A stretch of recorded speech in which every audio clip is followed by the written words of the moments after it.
Flat Earth and non-duality. You might be thinking, what? What do those have to do with each other?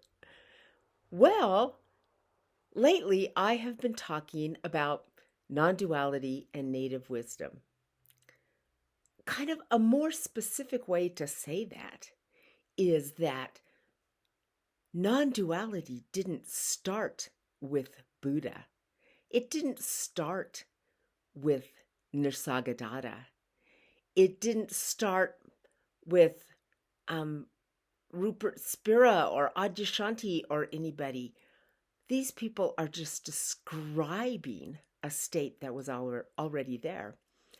Just like Newton didn't discover gravity, he didn't create gravity, he just found a way to describe it.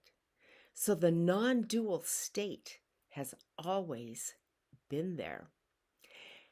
And all of these people, Buddha very much in particular, who have described the state, have been misinterpreted, and so many stories have grown up around it that the idea of non-duality has turned into a total fiction. Anything that you hear about it is like crazy in what we've interpreted the non-dual state to be. And I've realized as I'm trying to talk to people about this and just watching their misunderstandings of it, and how I can't break through down to just how real the non-dual state is and how ancient it is, I suddenly realized that it's just exactly like talking to a Christian fundamentalist about evolution. I'm calling it flat earth, but that's kind of the same thing, right? People who believe that the world is flat because the Bible doesn't say it's round, right? People who believe that the world was created like what is it, 6,000 years ago, and they refuse to listen to anything different. This is the same fundamental belief that people studying Eastern mysticism have, almost that the world was created 6,000 years ago. Or even more specifically, let's see, Buddha was like, what, 600 years BC, and we're 2024, 3,000 years ago, roughly, that enlightenment was invented. No, no.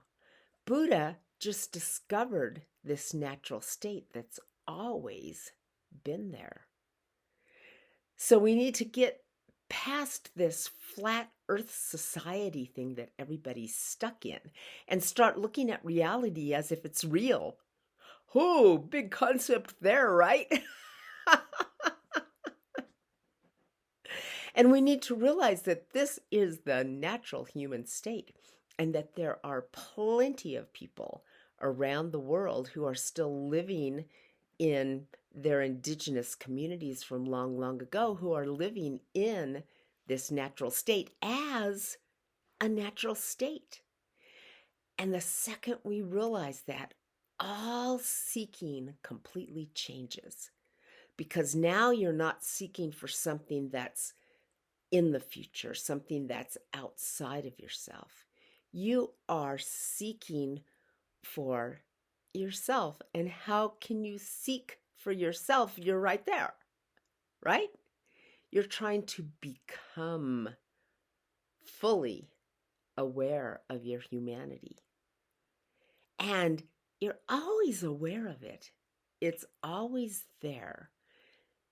Just the stories and stories and stories that have been implanted in our heads causes us to constantly miss this.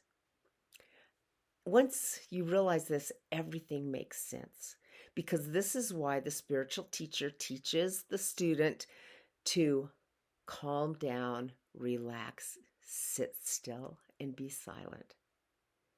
Because when you calm down, relax, sit still, and just be silent, you are your natural self.